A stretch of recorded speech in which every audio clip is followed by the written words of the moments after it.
Salut les amis, j'espère que vous avez la forme. Alors on se retrouve aujourd'hui pour l'analyse d'un nouveau projet sur la plateforme Tantième et j'ai la chance aujourd'hui d'avoir Thomas, cofondateur de la plateforme. Salut Thomas. Salut Laurent. Vraiment très content de t'avoir. On va pouvoir analyser donc votre nouveau projet qui sort la semaine prochaine, donc tu vas nous en dire un petit peu plus. Mais juste avant, je vais peut-être te laisser un petit peu te présenter. Également ton collègue avec qui tu as cofondé Tantième et puis nous présenter la plateforme Tantième parce que je suis certain que certains de mes abonnés connaissent la plateforme et d'autres non. Donc je pense on va attaquer par là. Ok, eh ben, avec plaisir. Merci, merci pour ton invitation. Je m'appelle Thomas Penet. On a cofondé Tantième avec Éric Prinet il y a un an maintenant. Tantième, c'est une plateforme d'immobilier fractionné qui propose des biens résidentiels, commerciaux, de bureaux, un peu partout dans toute la France. Précédemment, j'étais directeur, je viens de l'immobilier, hein, j'étais directeur commercial et marketing de Cogedim, pour ceux qui connaissent, un gros promoteur. Et Éric, pareil, était issu de l'immobilier. Et on est entouré de gens, alors pour ceux qui connaissent les noms, hein, Jones Lang LaSalle, La Foncière des Mulliers, Altarea, bref, pas mal de monde qui gravite dans ce monde de l'immobilier et puis qui a envie de démocratiser tout ça. D'accord. Et du coup, Tantième a été créé en quelle année? Alors on a créé ça fin 22. On l'a lancé en mai 2023 et on a déjà, là on en est à notre 6e projet. 6e projet, d'accord. Et du coup, est-ce que tu peux nous en dire un petit peu plus vis-à-vis du statut juridique et des agréments que vous avez? Parce que je crois que c'est un petit peu particulier. Ouais. Je ne crois pas que vous êtes soumis à l'agrément PSFP, vous passez par une autre méthode, tout à fait légale bien sûr, mais un petit peu particulière. Ouais, alors quand on s'est lancé, en fait, on avait vu sur le marché américain initialement une société qui s'appelle Arrived, pour ceux qui connaissent. Arrived, ça avait c'était ressorti un peu dans nos fils d'actu parce que Jeff Bezos avait mis 40 millions de dollars dans cette société. Donc, on s'était dit, bon, si Jeff Bezos commence à aller dans l'immobilier, c'est intéressant, et il y va dans l'immobilier fractionné. Et donc, on a regardé comment répliquer finalement ce modèle sur le marché français. Il existe quelque chose en France que vous connaissez tous, qui est les SCPI, qui est moins présent finalement sur le marché américain. Et on y reviendra peut-être. En fait, les SCPI l'avantage et en même temps l'inconvénient, c'est que vous investissez dans un portefeuille et vous ne savez pas vraiment dans quoi vous investissez. Donc, c'est pour ça qu'on s'est lancé dans l'immobilier fractionné. Donc, pour revenir à ta question, c'est qu'en effet, le modèle français qui nous permet de bien fonctionner, nous, c'est des obligations. C'est-à-dire que vous achetez un titre financier qui vous permet de toucher une part des revenus locatifs. Alors, il y a eu un grand débat il y a à peu près un an sur un modèle royalties ou obligataire. Nous, on a préféré être obligataire. Pourquoi? Parce qu'en fait, c'est un titre qui est donc financier, qui est reconnu par l'AMF. Donc, on dépose un dossier d'information synthétique. On a des obligations qui sont nominatives, qui sont numérotées, qui sont inscrites chez le notaire. Il y a un point un peu technique, il y a des hypothèques qui permettent de sécuriser l'investisseur. Donc voilà, nous, on marche avec ce modèle-là, et donc le nom juridique, ça s'appelle offre publique de titres financiers. Donc on exerce en OPTF. OPTF, d'accord. Petite question sur du coup les chiffres clés. Donc tu nous as dit vous allez lancer donc le 6e projet en termes de rendement, ticket minimum, et puis j'ai posé la question également sur les objectifs 2024. Ouais. Combien de collègues vous envisagez? Et puis après on passera du coup à l'analyse du projet de Montpellier. Ouais.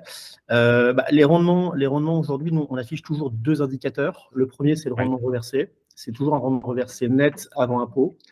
L'objectif qu'on se fixe, c'est un rendement reversé entre 5,5 et 7,5 net. Au-delà du rendement, nous, ce qui est important, c'est la qualité des produits. C'est vraiment, je pense, une des forces de Tantième. J'en ai parlé un petit peu en introduction. On est très axé immobilier.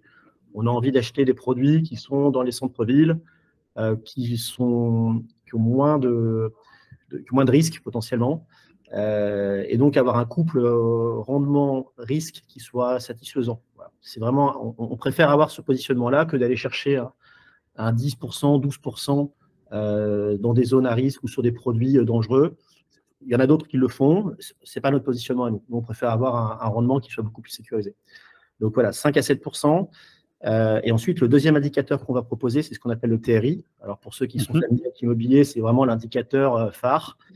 Et donc, ce TRI, c'est celui qui va prendre en compte finalement la rentabilité globale du projet, avec l'ensemble des loyers qu'on va toucher pendant la durée de détention et la plus-value potentielle à la revente.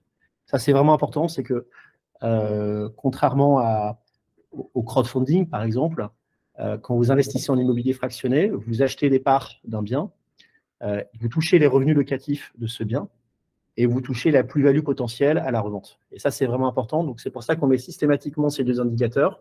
Le rendement reversé, ça, c'est les loyers qui tombent. Ça, c'est concret. C'est, voilà, j'investis. 2 mois plus tard, je commence à toucher des loyers. Et après, quand on va revendre le bien, je vais toucher ma part de la plus-value.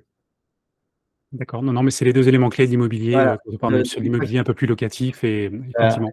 Et donc après, ouais, tu m'as dit, tu me demandais quels étaient les projets qu'on avait, et puis sur 24. Ouais, juste avant le ticket minimum, parce que je pense que ça intéresse beaucoup d'investisseurs, et ça, ils vont être contents. 100 euros. 100 euros, au moins c'est clair. En gros, on prend un bien, on le divise en parts de 100 euros et vous achetez des parts qui sont des multiples de 100. Non, ça c'est intéressant parce que beaucoup d'investisseurs sont bloqués aujourd'hui, je le vois bien dans ma communauté, sur des tickets d'entrée à 1 000 euros, ce qui est assez conséquent, et je le comprends hein, pour certaines personnes qui peuvent mettre 50, 100 euros, et 100 euros, ça me paraît être un bon intermédiaire.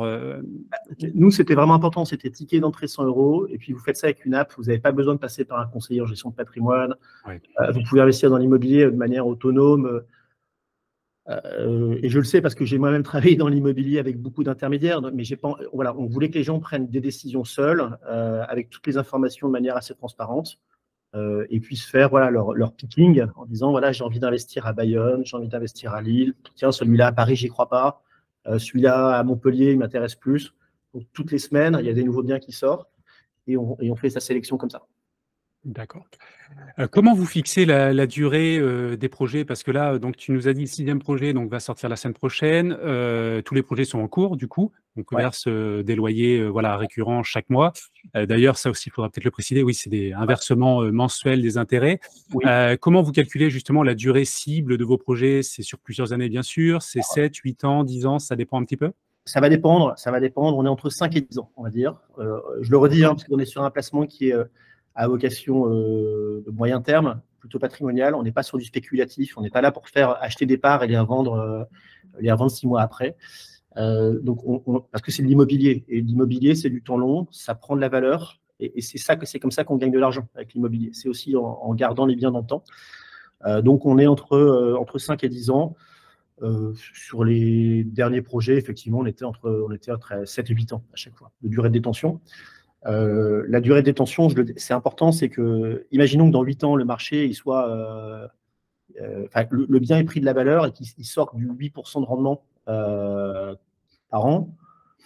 On interrogera les investisseurs, on verra ceux qui ont envie de sortir, ceux qui ont envie de rester, parce que peut-être que ça sera intéressant de conserver bien. Un produit qui sort du 8% par an sans rien faire, peut-être qu'on aura envie de le conserver. Donc voilà, on va se garder un peu de souplesse, mais quand on signe un contrat chez Tantième, obligataire, nous, on s'engage à vous rendre votre capital majoré de la plus-value potentielle à l'horizon qui est défini. D'accord. Sachant que dans cette partie d'immobilier fractionné, vous êtes plutôt sur l'immobilier commercial. Donc, il y a eu la boulangerie récemment, d'ailleurs, sur Paris. Vous faites aussi un petit peu du particulier? Non, c'est plus du commercial. Alors, on a fait du particulier à Lille. On a acheté un immeuble résidentiel à côté de la Porte des Postes, à côté de la nouvelle cité administrative. C'est un immeuble d'ailleurs dont on pense qu'il va prendre beaucoup de valeur parce qu'il est dans un quartier qui va vraiment être dynamisé. Mais bon, oui, en effet, on a été plutôt sur le commercial pour 2 raisons. On l'a tous vu, le marché de l'immobilier aujourd'hui, de résidentiel, est complexe. On s'attend quand même à du repricing sur certaines zones. On voit que les grandes villes, les grandes agglos ont commencé à baisser un peu. Donc, on n'arrive pas à avoir des rendements aussi satisfaisants et aussi sécurisés que dans le commercial. Donc, nous, la thèse d'investissement qu'on avait principalement là, sur 2023, fin 2023-2024 est plutôt commerciale, parce qu'on arrive à avoir de meilleurs rendements. On a mis de côté le bureau, parce que le bureau, on sent bien que c'est compliqué. D'ailleurs, on le voit avec les SCPI. Et puis, sur le résidentiel, si on a des bons produits qui sortent, d'ailleurs, on a peut-être un à Nîmes, je pense, d'ici quelques semaines, on y va évidemment, mais on fait attention sur le résidentiel. On fait très attention. Oui, bien sûr. Il y a une grosse sélection en amont, et effectivement. D'accord. Ok, écoute, je vais partager mon écran. On va regarder donc la plaquette du nouveau projet. Alors, je ne sais pas si tu vois mon écran. Je vois ton écran. Alors, si tu rafraîchis la page, normalement, tu devrais avoir Montpellier qui apparaît, parce qu'on a modifié ce matin. Et voilà, ça y est, tu C'est l'as. bon? Ouais, c'est bon. Parfait. Donc voilà l'interface de Tantième. Bon, je ne vais pas rester trop là-dessus. On va directement aller sur la plaquette. Donc nouveau projet. Donc comme tu l'as dit tout à l'heure, il y a eu 5 autres projets donc déjà financés. Donc on est sur le 6e à Montpellier. Puis je vais afficher la plaquette. Et on va descendre. Donc emplacement premium, hein, on est en plein centre-ville. Alors après, je vais regarder. Voilà, il y a des points clés. Donc je ne sais pas si tu peux nous parler un petit peu de la localisation. Ouais. Bah alors, juste avant de reparler de Montpellier, tu as passé la première page, mais je le dis parce que c'est vraiment important. Tantième, en fait, c'est pas deux fondateurs dans une cave. Derrière, il y a quand même toute une équipe Ah oui. voilà, Voilà. que tu vois ici. Donc, il y a des gens, issus de grandes maisons de l'immobilier et qui font le sourcing. Ça, c'est vraiment important. Et qui sécurisent les acquisitions. Ça, c'est vraiment un point, on le voit, il y a beaucoup de startups qui se sont créées, des gens très bien et parfois d'autres un peu moins. Et ça, pour nous, c'est clé de pouvoir trouver les bons biens et verser les loyers comme on l'a convenu. Donc là, sur les 5 premiers projets qu'on a fait, toute la communauté le dira, les loyers sont systématiquement versés et ont été versés à temps. C'est vraiment important pour nous. Donc pour revenir sur Montpellier, alors Montpellier, pour ceux qui connaissent, c'est une ville magnifique. Le centre-ville historique s'appelle l'Écusson. Donc là, le bien qu'on propose, c'est un local commercial qui est actuellement occupé par un restaurant. Je trouve que la photo rend pas hommage aux produits. Donc, on a des nouvelles photos qui vont arriver lundi, réalisées par des photographes Je me mets professionnels. là, j'ai ouvert Google Maps justement pour que tout le monde Ouais, puisse alors voir. là, ça date de 2016. C'est pour ça que c'est pas terrible. Depuis, ça a été rénové. Le problème avec Maps, parfois, c'est qu'effectivement, on a des vieilles photos. Et puis on ne se rend pas compte de l'animation qu'il peut y avoir dans le centre-ville de Montpellier qui est incroyable. C'est là. Là, il y a une belle place là derrière. C'est ce que j'ai vu. Ça a l'air assez vivant. Voilà, tu as Léal Castellane. C'est ici les Halles. Ouais. Les Halles sont juste à côté. Et puis effectivement, le bien est ici, quoi. Voilà, donc tu es vraiment à 5 minutes de la Comédie. Tu es dans l'hyper centre de Montpellier. Et puis, pour ceux qui connaissent la ville, en fait, il n'y a aucun local commercial vacant. Donc, on a un produit.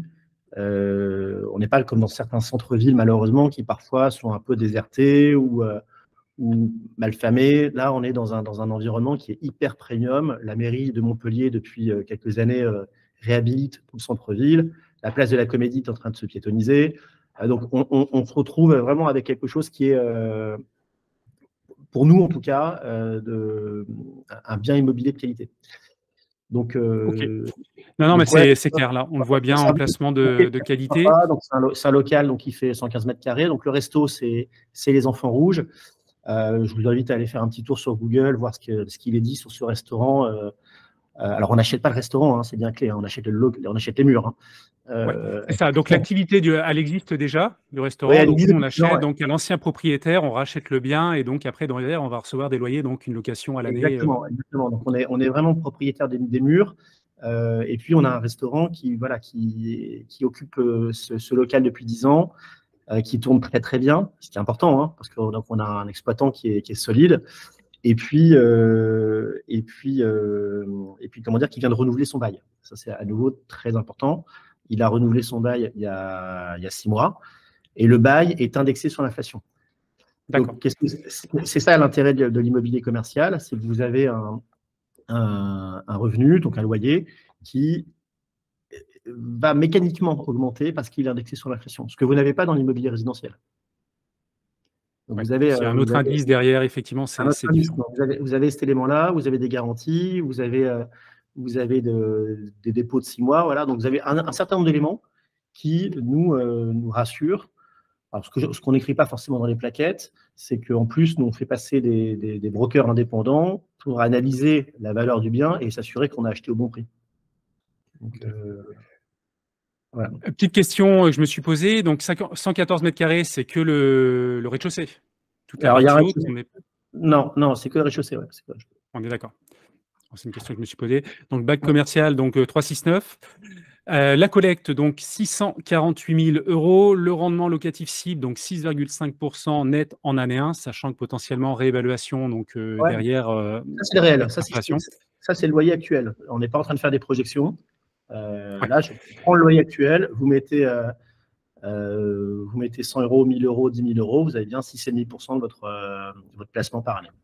Sachant que c'est 6,5% donc net pour vous. Pour le particulier investisseur ou la société qui investit dans le projet, ça sera du brut, bien sûr, parce que derrière la flat tax ou en société, voilà, une fiscalité un petit peu différente. Et sachant que si ça vous intéresse, si vous voulez découvrir la plateforme également, je mettrai un petit lien en description. Vous pouvez obtenir un petit bonus de 2,3% en plus. Donc ça peut être intéressant. Donc voilà, mais même si vous voulez déjà découvrir la plateforme et recevoir, que ce soit consulter cette plaquette ou voilà, recevoir des notifications pour les prochains projets, n'hésitez pas à vous inscrire, pardon. C'est intéressant, voilà, de s'ouvrir à d'autres plateformes et de regarder ce qui se fait. Donc le TRI cible 8,2%. Et donc, on aura des premiers versements en avril 2024. Alors ça, donc il y a un petit délai de carence de 2 mois, 3 mois. Alors je sais Ouais, que pour la boulangerie, ça a été un petit peu plus court parce qu'on a reçu les loyers au bout de quasiment 1 mois, enfin le mois d'après. ouais. Non, non, c'est Là, il y a un une petit date délai. maximale. Ouais. Non, c'est une date maximale, c'est-à-dire qu'on est sur une collecte de 650 000 €. Si la collecte va vite, comme ce qui s'est passé à Paris, sur le D'accord, dernier projet, on peut acheter beaucoup plus vite et donc reverser les loyers beaucoup plus vite. Donc c'est une date maximale, ce avril. Effectivement, comme tu le dis, à Paris, on a acheté un mois plus tôt et donc on a reversé les loyers immédiatement. Donc moi, ce que j'espère, évidemment, hein, c'est reverser les loyers le 1er mars. 1er mars. d'accord. Euh, Donc c'est bon, intéressant. C'est pour une pour durée rappel, maximum. ouais, pour rappel, les CPI, les délais de jouissance, ils sont plutôt de 4 à 6 mois. Oui, ça, je sais bien. Enfin, ça dépend pour la plupart, mais j'ai fait une vidéo là-dessus. C'est Mais ouais, notamment ouais, un des points mais ouais, clés c'est sur lequel, voilà, je suis pas très satisfait des CPI, mais effectivement, il y a des délais de carence qui sont assez conséquents. Et pendant ce temps, effectivement, les intérêts tombent pas et c'est pas idéal, mais néanmoins, voilà, ça reste de toute façon des investissements de long terme. Une fois que c'est investi, effectivement, on touche ses loyers pendant de nombreuses années. C'est ça qu'il faut voir aussi, c'est gommer parce que là, on est sur de l'immobilier long terme. Alors, concernant le quartier, donc tu en as parlé, quartier premium, on va peut-être pas trop s'attarder là-dessus. ouais, ouais. On en a parlé, donc rez-de-chaussée plus étage. Ouais, rez-de-chaussée plus étage. Donc, j'ai plus le nombre de couverts, mais on va prendre d'autres photos. On va prendre d'autres photos. Ce qui est intéressant, c'est qu'ils ont un droit de terrasse, hein, comme on voit sur l'image du Ouais, dessus. Donc, le bail, on en a parlé. Les travaux, il y a des travaux de reprise de la façade donc, qui sont à la charge du vendeur, qui ont déjà été provisionnés par le vendeur. Donc, ça va être en cours. On a un petit sujet de notre urbanisme. On doit reprendre des fenêtres. C'est pour ça, ouais. d'ailleurs, qu'il y a 20 000 € de travaux qui sont provisionnés. Et puis, après, le bail, il est classique, c'est-à-dire que nous, en tant que bailleur, on prend à notre charge les principaux, enfin les gros frais, s'il y en a, de rénovation, et le locataire, lui, prend en charge les charges, les travaux d'entretien, la taxe foncière, enfin les autres charges. Donc on a finalement très peu de charges qui viennent dégréver le loyer qu'on va recevoir. Ça, c'est l'avantage de l'immobilier commercial, effectivement, notamment la taxe foncière et puis une Ouais, partie ouais, des travaux, voire même une grande partie, sont toujours pris à la charge ouais. du Pas locataire. Bien toujours, sûr, si c'est pas toujours, si c'est non, précisé, non, bien sûr, dans le bail, effectivement, la pas qualité du toujours, bail, mais c'est important. Enfin, tu vois, c'est ce qu'on disait toujours dans l'immobilier commercial, c'est qualité de l'emplacement, évidemment, qualité de l'exploitant et qualité du bail. Et sur ce bien-là, voilà, c'est qualitatif. donc effectivement, donc là, on est sur un restaurant qui est en activité depuis plus de 10 ans, donc ça, c'est important. J'ai regardé un petit peu les avis aussi, il y a des choses positives, voilà, sur ce locataire. Sécurité locative, donc dépôt de garantie de 6 mois, très forte pression locative, donc tu en as parlé tout à l'heure. Et concernant alors les éléments financiers, je vais peut-être te laisser décrire peut-être ce graphique-là, où on peut passer peut-être directement à ce tableau, comme tu le veux, Ouais, si tu as du alors mal. le précédent, bon, c'est vraiment des calculs de TRI, donc on Ouais, pourrait en reparler, mais ça va être peut-être un petit peu technique, mais donc on voit là l'ensemble finalement des revenus qu'on va toucher et la plus-value à la revente. On verra ensuite après les analyses de sensibilité qu'on a faites, qui permettent de voir pourquoi on a mis un TRI de 8,2, et finalement on ne l'a pas sorti du chapeau. Voilà. Donc ouais, c'est bien, il y a une analyse.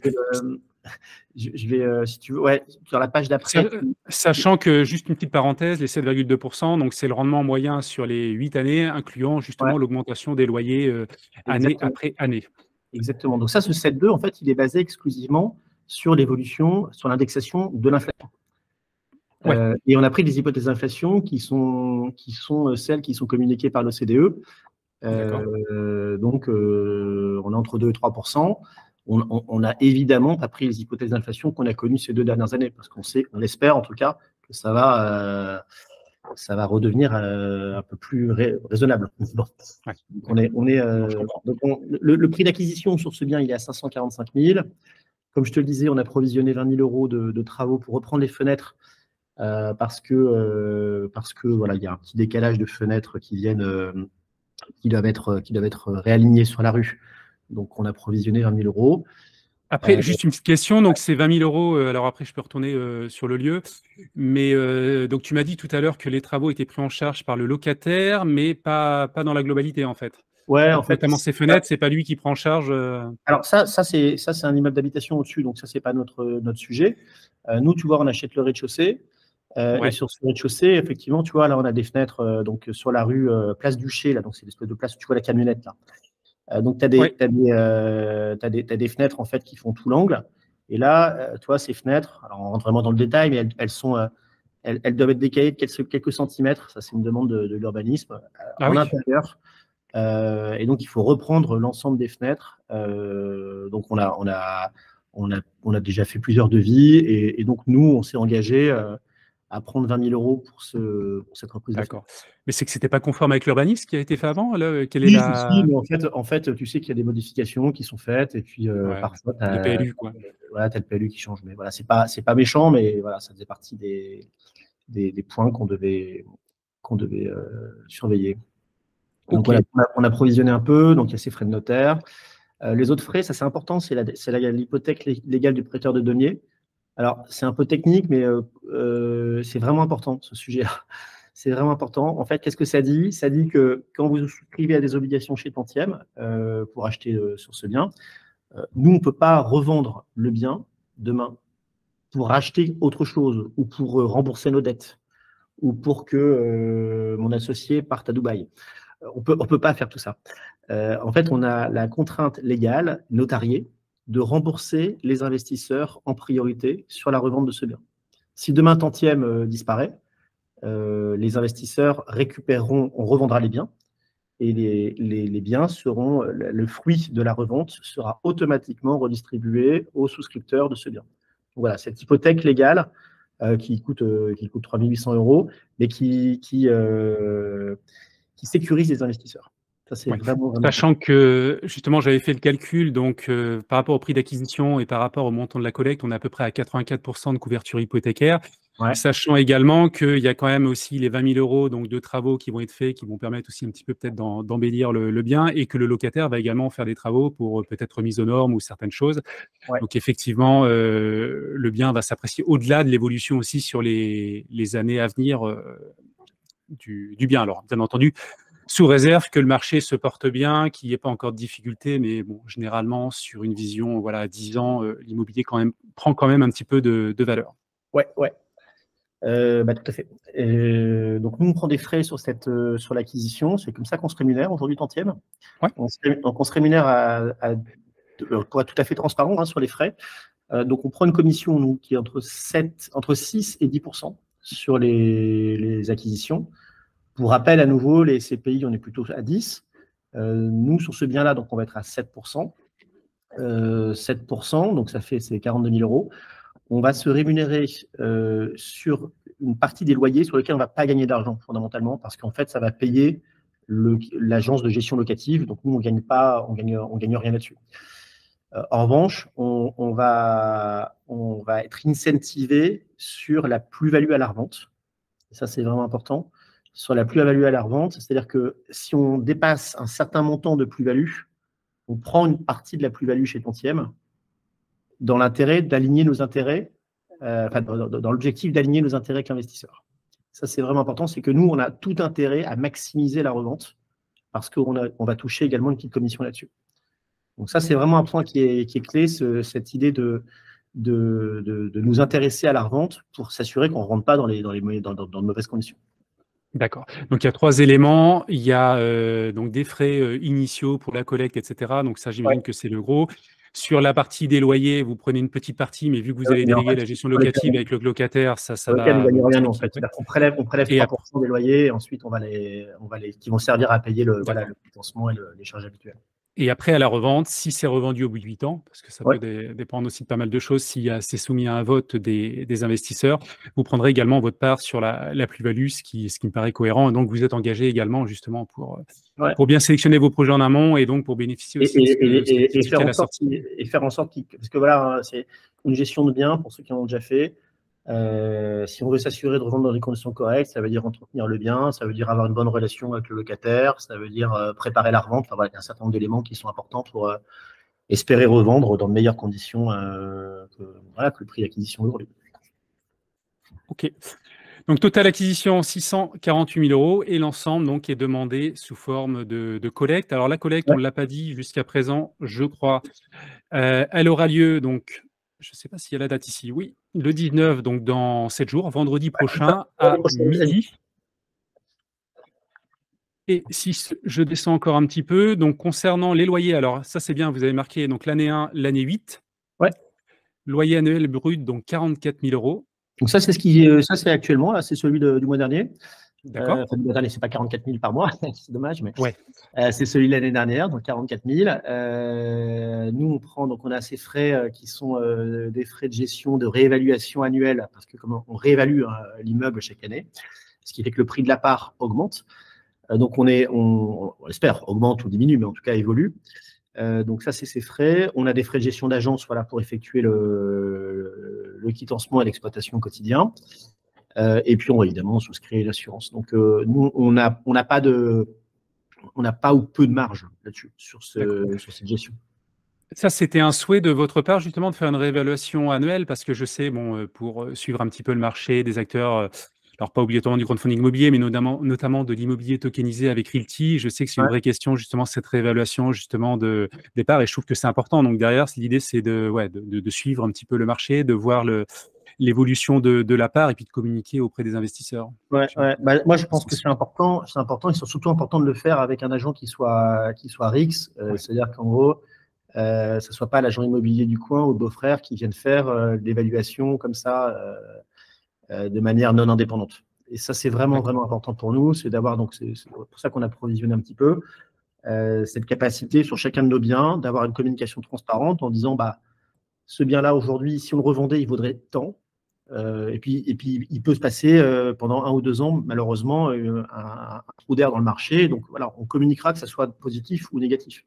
Mais c'est vraiment important pour nous de pouvoir évaluer la valeur du portefeuille de la foncière tantième. D'accord.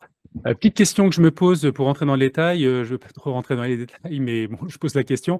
Il y a d'autres, j'imagine, il y a des appartements au-dessus. Il n'y a pas de copropriété, il n'y a pas de charge de copropriété sur ce bien-là? Non, il n'y a pas de charge de copropriété, parce qu'on est sur une division volume. Donc, non, il n'y a pas de charge de copropriété. D'accord.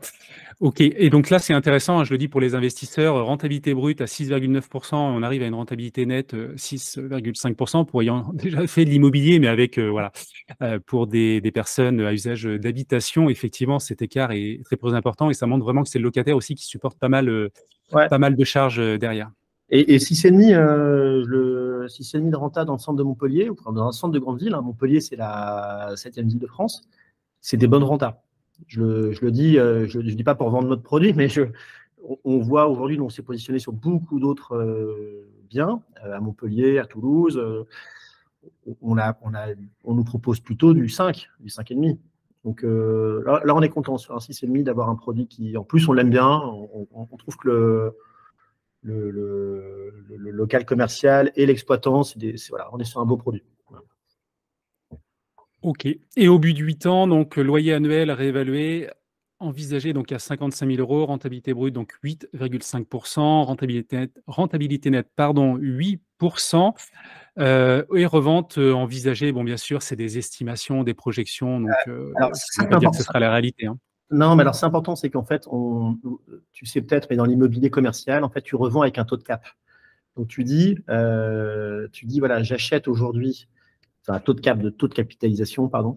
Donc tu dis aujourd'hui mon bien me rapporte du 6,5 avec tant de loyer. Si demain mes loyers augmentent et que je revends avec le même ratio, enfin le même taux de rendement, donc taux de capitalisation attendu de 6,5, en fait, si je fais une règle de 3, je le revends à 702 000 euros. Donc, on n'est pas sur un truc de boule de cristal en disant je vais revendre ce prix-là parce que le marché va augmenter. Non, en fait, c'est à partir du moment où j'ai des loyers qui mécaniquement ont augmenté, si j'attends le même taux de rendement avec ces loyers-là, automatiquement, j'ai une revente à 702 000 euros. Ok, non, ça paraît cohérent. Analyse de sensibilité, après je ne sais pas si tu veux en dire un mot. Non, mais voilà, c'est le même sujet, c'est-à-dire que en fait, ça va dépendre de l'inflation. Donc là, on a pris une inflation moyenne sur 3 ans, tu vois, à 3%. Donc c'est ce que tu vois, en ordonnée. Et donc en abscisse, en fait, ça fait évoluer ton loyer, ce taux d'inflation. Oui. Et en fonction de ça, du coup, tu fais évoluer ton TRI. Donc, si demain, tu te retrouves, par exemple, avec une inflation moyenne sur 8 ans qui est non pas de 3%, mais qui est de 2,5%, et que tu as des loyers à 46 000 euros, tu vas avoir un TRI de 8,3. Enfin, voilà. Donc, nous, comme ça, on regarde les évolutions de TRI qu'on peut espérer, et on voit finalement qu'on est globalement entre 7 et 10. On prend toujours une hypothèse volontairement médiane inférieure. On n'a pas envie d'annoncer un TRI à 9, à 10. On pourrait faire, hein, si on voulait, on pourrait annoncer ça, mais on préfère rester volontairement bon père de famille et annoncer un chiffre qui nous semble cohérent. Je le dis, Tantième, les investisseurs de Tantième, il y a aussi des gens du board. On investit nous-mêmes à titre perso dans nos projets. Donc, c'est aussi des projets dans lesquels on annonce des chiffres sur lesquels on est à l'aise. On ne va pas promettre la lune. Ok, on a quelques visuels à l'intérieur. Et puis, je pense qu'on arrive au bout de la plaquette. Alors, Yes. je voulais revenir sur... Oui, tu voulais dire quelque chose? Non, voilà, tu as tout bien présenté. Donc, je crois, sauf erreur de ma part, que c'est quasiment une des plus grosses collectes. Ah non, vous avez déjà fait là 1 200 000, donc c'est quand même une grosse collecte vis-à-vis de la moyenne. Là, on est à 150 000, 300 000, 200 000, 400 000. Donc, voilà. J'avais une question. Donc, tu as déjà répondu sur le délai de carence. Donc, effectivement, c'est maximum en avril 2024. Donc, ça va dépendre également de la durée de la collecte. On n'a pas d'informations obligatoirement sur la solidité financière du locataire. Donc, effectivement, il exerce depuis une dizaine d'années, mais j'imagine que vous avez des éléments que vous n'avez peut-être pas partagés pour des soucis de confidentialité dans la plaquette. Alors, il n'a pas déclaré tous ses comptes. Pour ceux qui peuvent aller voir, hein, sur Papers, il n'a pas déclaré tous ses comptes pour 23, comme beaucoup de sociétés. Hein. Il y a beaucoup de sociétés qui vont pas rendre leurs comptes publics. On ne peut pas non plus, alors parce que, à nouveau, hein, on n'achète pas le restaurant. On achète les murs. Le locataire, pour donner 2-3 éléments complémentaires, reprend finalement la gérance en direct de son restaurant, alors qu'il s'en est un petit peu éloigné. Donc, et je trouve que le meilleur indicateur, finalement, c'est le taux d'occupation du bien. C'est-à-dire que le nombre de couverts qui sont servis chaque jour, tous les soirs, c'est bondé. Les enfants rouges, c'est bondé. Allez voir le nombre d'avis sur Google, c'est un restaurant qui tourne très, très bien. Donc, la situation financière est bonne. Après, ils n'ont pas communiqué sur leur compte et j'en sais pas beaucoup plus que vous là-dessus. Mais d'accord. Donc, ça peut... Ouais, non, mais c'est une affaire. Après, la restauration, c'est toujours une activité qui peut faire peur. Mais celle-ci, en tout cas, dans cet emplacement-là, dans Montpellier, il n'y a pas de risque. Oui, l'emplacement est premium. Après, ça génère quand même un petit flou derrière à l'analyse, mais effectivement, l'emplacement est clairement premium et voilà, à chacun de se faire son propre avis après là-dessus. Oui, bien sûr. Après, voilà. Recherche, ouais. Il n'y a pas de souci. Je voulais rappeler également, donc, comme toujours, hein, sur ce type d'investissement, il y a un risque quand même d'illiquidité parce qu'on investit sur le long terme. Il n'y a pas de marketplace ou de marché secondaire. Donc, effectivement, la durée cible, c'est 8 ans et après, on verra si c'est rallongé ou pas. Ouais. Et puis, je ne sais pas, avant peut-être de te laisser le mot de la fin, je rappelle que pour ceux qui veulent découvrir Tantième, n'hésitez pas, voilà, ne serait-ce qu'à vous inscrire pour suivre cette collecte ou les prochaines collectes. Voilà, il y aura un petit lien en description avec un petit bonus. Et puis, écoute, je vais te laisser le mot de la fin. Hein, si tu veux, je peux me remettre sur une slide. Merci. Donc, sur les risques importants, en effet, hein, donc illiquidité, c'est qu'on est sur un placement, comme on l'a dit, de 8 ans. On est en train de réfléchir, de mettre en place un système de place de marché pour pouvoir revendre finalement aux dates anniversaires les parts pour ceux qui en auraient besoin, avec un système de décote. Décote qui sera dégressive. Donc, qui permettra de pouvoir récupérer sa liquidité. On sait que c'est important. On a tous besoin parfois de récupérer de l'argent qu'on a placé.